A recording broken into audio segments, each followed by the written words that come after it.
Konflik internal adalah satu hal yang menjadikan seseorang tidak betah dengan situasi yang dialaminya. Ada satu bagian dalam dirinya yang tahu kondisi ideal yang seharusnya, tapi ada bagian lain yang malah memberikan respon yang berlawanan yang menciptakan ketidaknyamanan di situasi yang sedang dihadapi. Tapi jangan salah, di balik kondisi konflik internal ini ada satu sisi positif yang perlu kita sadari. Seperti apa lebih jelasnya? Simak uraiannya di Live Restoration serial video kali ini.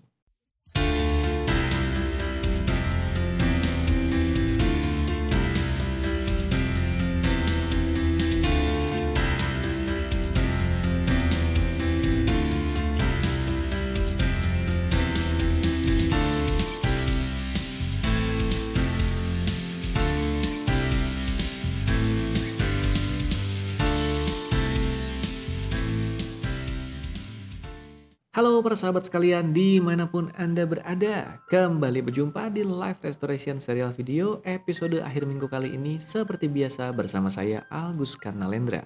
Episode kali ini akan sedikit banyak mengajak Anda untuk ikut melihat sudut pandang yang saya miliki sebagai seorang coach dan juga hipnoterapis dalam membersamai perjalanan perubahan para klien saya di ruang coaching dan terapi saya di Bandung. Sebelum masuk ke bahasan lebih lengkapnya, tidak lupa saya juga mengingatkan Anda untuk subscribe dulu YouTube channel ini, Algus Karnalendra. Kalau Anda belum subscribe, dan pastikan Anda juga sudah mengaktifkan lonceng notifikasi. Ada beberapa orang yang sempat mengatakan mereka melewatkan beberapa konten terbaru saya di YouTube channel ini. Selidik punya selidik, itu terjadi karena mereka lupa mengaktifkan lonceng notifikasi untuk YouTube channel ini. Sebagaimana Anda ketahui, di YouTube channel ini saya banyak membagikan inspirasi yang saya temukan dari bidang profesi saya sebagai seorang coach dan juga hipnoterapis dalam membersamai perjalanan perubahan para klien saya. Satu hal yang seringkali saya katakan, yang saya seringkali jelaskan juga pada para klien saya adalah dalam peran profesi saya sebagai seorang coach dan hipnoterapis, saya membantu mereka untuk menyelesaikan konflik internal dalam dirinya. Tapi apa yang dimaksud konflik internal ini? Satu penjelasan yang cukup teknis berhubungan dengan konflik internal ini adalah adanya konflik antar satu bagian dalam diri kita yang tahu ada sebuah kondisi ideal yang harusnya kita alami atau kita lakukan, tapi ada bagian lain dalam diri kita yang malah menunjukkan respon yang berkebalikan. Misalnya saja, yang dialami oleh mereka yang sedang terjebak dengan masalah kecemasan.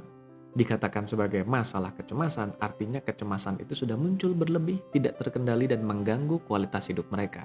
Yang membuat para klien saya kemudian mencari bantuan saya adalah karena adanya konflik internal yang melandasi kecemasan itu. Ada bagian dalam diri mereka yang bersifat logis dan rasional yang tahu bahwa tidak ada hal yang seharusnya dicemaskan secara berlebih dalam kehidupan yang mereka jalani. Tapi seolah ada bagian lain yang tidak bisa dikendalikan dalam diri mereka yang justru mengeluarkan respon cemas itu tanpa bisa ditahan-tahan. Terjadilah konflik internal. Ada satu bagian yang tahu bahwa seharusnya tidak perlu merasa cemas dengan bagian lain yang tidak bisa dikendalikan yang malah merasa cemas. Masalah perilaku dan kebiasaan buruk termasuk ke dalam salah satu konflik internal ini. Ada saja para klien yang datang dengan masalah perilaku dan kebiasaan buruk di mana mereka meminta bantuan saya untuk mengatasi masalah perilaku dan kebiasaan buruknya itu. Dalam diri mereka juga sedang terjadi konflik internal. Ada bagian dalam diri mereka yang tahu bahwa perilaku atau kebiasaan buruk itu tidak pantas untuk dilakukan. Tapi ada bagian lain yang tidak bisa mereka kendalikan, tidak bisa mereka sadari, yang menjadikan mereka terus saja terjebak melakukan perilaku atau kebiasaan buruk itu. Masih ada lagi berbagai jenis konflik internal lain yang membuat para klien saya mencari saya dan mereka menyatakan mereka meminta bantuan saya untuk mengatasi konflik internalnya itu. Di sini bisa kita sadari bahwa konflik internal ini tentu menimbulkan ketidaknyamanan, betul? Tapi tidak boleh kita lupakan juga bahwa konflik internal ini memiliki satu sisi positif. Apa itu sisi positif di balik konflik internal? Ia membuat kita mencari pertolongan. Ia membuat kita berbenah melakukan upaya untuk bisa lepas dari kondisi yang tidak ideal itu. Seperti tadi di berbagai kisah yang saya ceritakan tentang para klien saya yang datang meminta bantuan saya. Mereka yang mengalami masalah kecemasan misalnya, ada bagian dalam diri mereka yang tahu bahwa tidak perlu cemas berlebih, tapi ada bagian lain yang malah merasakan cemas berlebih yang tidak bisa dikendalikan. Hal ini membuat mereka sadar ada yang tidak beres dengan dirinya dan kemudian mereka mencari pertolongan. Mereka yang terjebak dengan masalah perilaku dan kebiasaan buruk juga sama. Mereka terjebak dengan sebuah perilaku atau kebiasaan yang mereka tahu tidak pantas dilakukan, tapi mereka tidak bisa kendalikan sehingga mereka mencari pertolongan untuk membenahi perilaku itu. Ada juga yang mengalami konflik internal dalam bentuk konflik nurani. Nurani mereka tahu bahwa mereka harus memaafkan, harus mengikhlaskan yang pernah dialami di masa lalunya, tapi ada perasaan dalam diri mereka yang tidak bisa dikendalikan, yang terus bergejolak, yang tidak rela dan tidak bisa memaafkan. Hal itu yang kemudian membuat mereka mencari pertolongan. Lihat, sampai di sini bisa kita sadari bahwa satu sisi positif dari konflik internal adalah ia membuat orang yang berada di tengah permasalahan itu mencari pertolongan, melakukan sebuah upaya untuk berbenah. Artinya, konflik internal memiliki satu manfaat tersendiri, yaitu menjadikan seseorang mencari upaya atau pertolongan. Karena ada saja orang-orang tertentu yang mengalami sebuah permasalahan, tapi mereka tidak memiliki konflik internal dalam dirinya. Mereka terjebak dengan sebuah permasalahan, tapi lagi-lagi tidak ada bagian yang berkonflik dalam diri mereka yang membuat mereka larut saja dengan permasalahan itu dan kemudian tidak mencari pertolongan. Bisa jadi karena mereka menganggap yang mereka alami adalah hal yang wajar adanya. Contohnya saja di beberapa kasus saya menjumpai para klien yang mengeluhkan perilaku kerabat dekatnya, yang menurut mereka bermasalah dengan perilaku atau kebiasaan buruk. Mereka bisa menceritakan betapa perilaku atau kebiasaan dari kerabatnya itu sedemikian bermasalah dan menyebabkan banyak masalah pada orang di sekitarnya. Masalahnya adalah ketika ditanya atau dipastikan langsung dengan si kerabat yang dianggap menjalankan perilaku yang bermasalah itu, ternyata mereka tidak merasa yang dilakukannya salah.